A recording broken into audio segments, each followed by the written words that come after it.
bless you. Thank you for coming today. Welcome. About 3 weeks ago, I started sharing with you a series of homilies, not really even homilies, just reflections on the theme of the Orthodox Church in America this year and its All-American Council, Vessels of Grace, that we are called to be vessels of grace. And lo and behold, on this, the fourth week, there's a maritime gospel. So it would be kind of hard not to talk about the themes of vessels once again. So I thought I would. This is a great gospel, though, to kind of bring things together about what not to do as a vessel of grace. What not to do while you are sailing the seas of this spiritual life that we lead as Christians. Because it seems really amazing.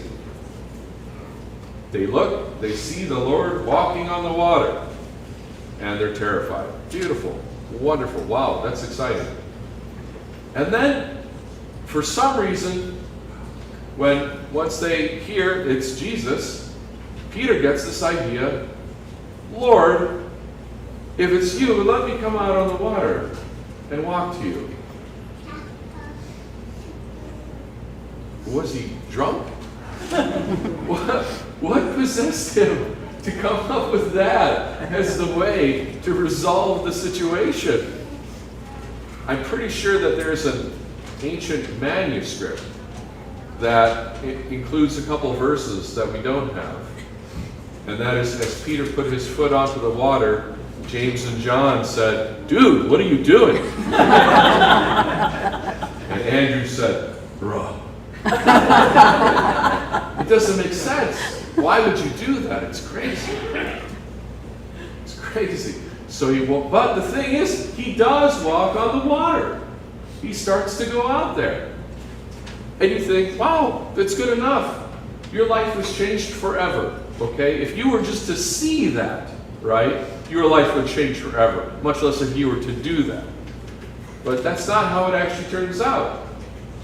He's walking on the water, and then all of a sudden, he looks around, and he's distracted by the waves and the wind, and he starts to sink, and he loses his focus, and he starts to sink. And then another curious thing happens. After he says, "Lord, save me," the Lord reaches out and grabs him by the hand, and then what does he say to him? "Oh, you of little faith." Hold on a second. I don't mean to quibble, but little faith? What it took to, have you ever tried to walk on water? If you've ever gone as a kid out on a boat, you're like, I'm going to try, right? Maybe you water skied, and maybe you got enough speed that you skipped a few steps before crashing. But, it's all controlled falling, He says, "You of little faith." Yet Peter had enough faith to walk on the water, or at least for a little bit, which I don't know anybody who has that much faith to do that and expect it to work. So it's absolutely amazing. But maybe the lesson here is it's also about why. Why did he do what he did? I don't know why Peter chose that as the way to resolve whatever crisis of reality he was going through at the moment, why he decided to push the envelope and risk everything and take this incredible step onto the waters, this leap of faith. But maybe the point is we're not supposed to be doing that kind of thing.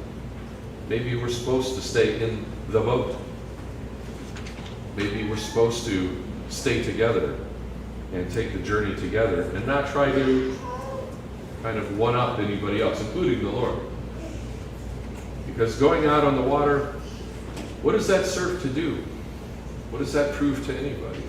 It's pretty amazing, it's pretty astonishing, but in the end, did Peter need to do that? I don't know.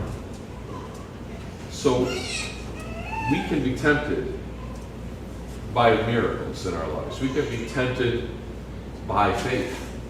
Sounds like a strange thing to say, but sometimes faith can be a temptation.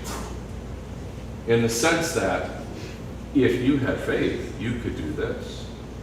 Or if you only had faith, you wouldn't have this problem. Or if you had faith, everyone should see it.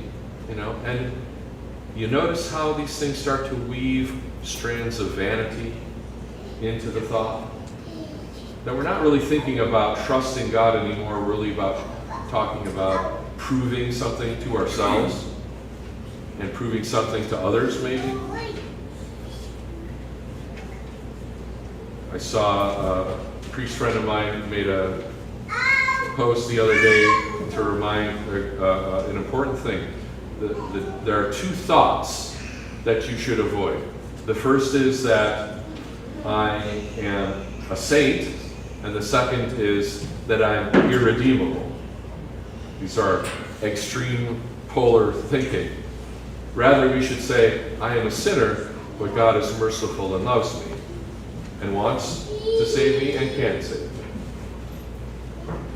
But when we weave vanity, and we can weave vanity in both directions, we say, I am just the worst sinner ever, which we're told we're supposed to say, but then we try to prove it by making it even worse, by pushing back against God. Or we try to show off our faith, we try to accomplish more than we're really meant to accomplish, more than we're really capable of accomplishing.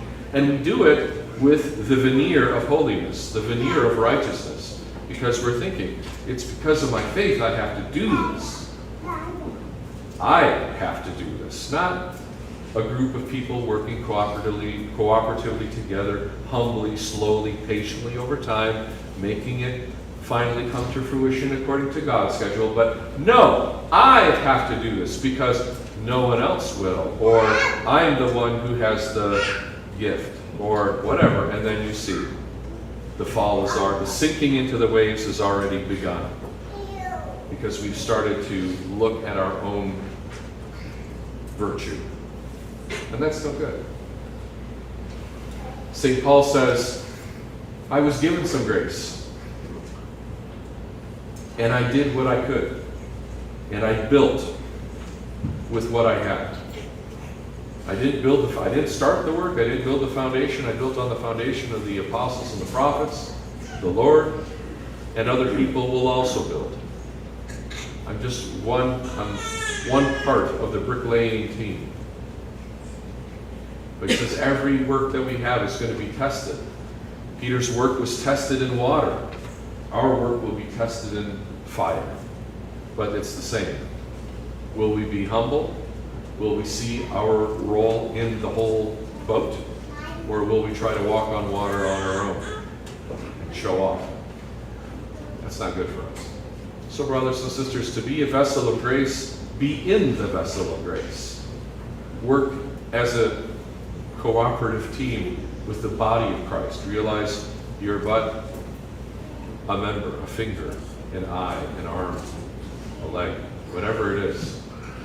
The whole body of Christ is much bigger than any one person. And the grace that he imparts to the church is shared by all of us, but it's not to be isolated in any one member. That's all. Christ is